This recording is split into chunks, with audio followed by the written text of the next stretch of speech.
వందే మాతరం 78వ స్వతంత్ర దినోత్సవపు శుభాకాంక్షలు. ఈరోజు మన జాతీయ పతాకాన్ని గౌరవిస్తాము, సెల్యూట్ కూడా చేస్తాము.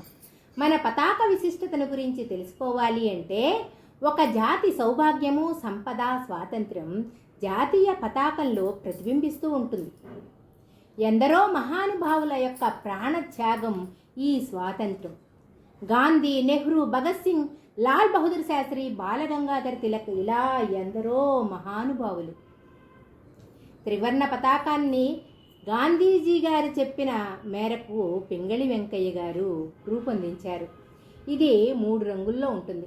మొదటి రంగు కాషాయం. ఇది త్యాగానికి చిహ్నం. ఎందరో మహానుభావులు బంధాలకు, సుఖాలకు త్యాగం చేసి సన్యసించి ఇహపరాలను త్యజించి వారు పోరాటం చేసి మనకి స్వాతంత్ర్యాన్ని సంపాదించి పెట్టారు. ఇలాంటి త్యాగం మనలో కూడా ఉండాలి. రెండవ రంగు తెలుపు, శాంతానికి చిహ్నం. కక్షలు, కార్పణ్యాలు, ఈర్ష్యలు, అసూయలు, అశాంతి అన్నిటికీ దూరంగా ఉండాలండి. మనస్సు స్వచ్ఛంగా ఉండాలి. మరి మూడవ రంగు ఆకుపచ్చ, పచ్చదనానికి చిహ్నం.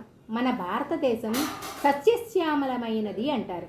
వర్షాలు పడి పంటలు బాగా పండి, మరి మనకి పంటలు బాగా పండితే భుక్తికి కొదవ లేకుండా ఉంటుంది కదండి, కరువే లేకుండా ఉంటుంది కదండి, సంపదలకు నెలవవుతుంది కదండి మంది.